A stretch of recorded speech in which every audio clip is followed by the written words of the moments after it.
G'day.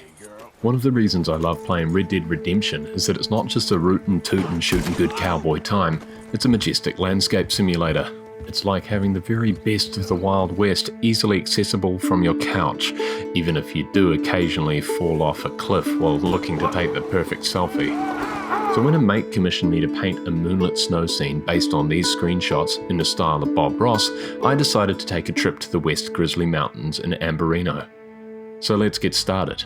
As you can see, I've chosen to begin by forgetting my easel. No matter, that won't stop us from covering the entire canvas with satisfyingly gooey black gesso, which I will inexplicably do while wearing a white shirt.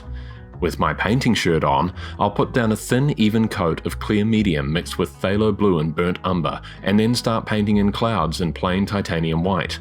You'll notice how the white mixes with the invisible colour on the canvas to give us nice, chilly-looking clouds that look like they've spent a couple of hours in the fridge. Now, with the clouds nicely fluffed, it's time to create the moon. I've used a thing called a dauber, which sounds like a British prison snitch, but is actually just a round sponge. And that looks okay?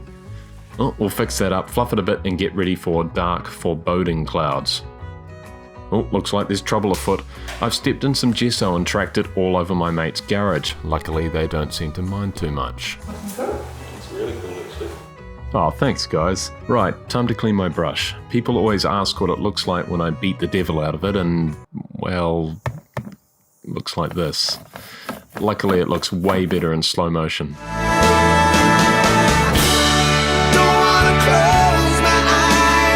You probably should actually close your eyes, this stuff is super toxic. Alright, time to put in some mountains using a bit of the brown and blue mixture and a palette knife. And we're done!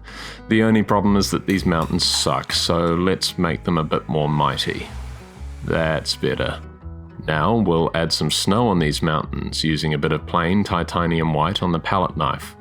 Unfortunately, the result is no good, so I'm going to redo it. Much like everything else in life, if at first you don't succeed, scrape the paint off and try again. There we go, that's much nicer. Let's pop a shadow on the reverse side of those mountains using titanium white mixed with just a touch of blue and brown. One thing you might not realize is that mixing phthalo blue and a brown like burnt umber together is how you make a very dark color that looks a lot like black, but strictly speaking. Anything specific you want from the fish and chip review? Yeah, fish and chips, you say? Alright, well, I guess I'll have some chips, obviously, and yeah, I'll get some fish as well, and maybe a crab stick. And distracted by the allure of fish and chips, I've completely ruined the painting by being a bit overzealous with the white knife.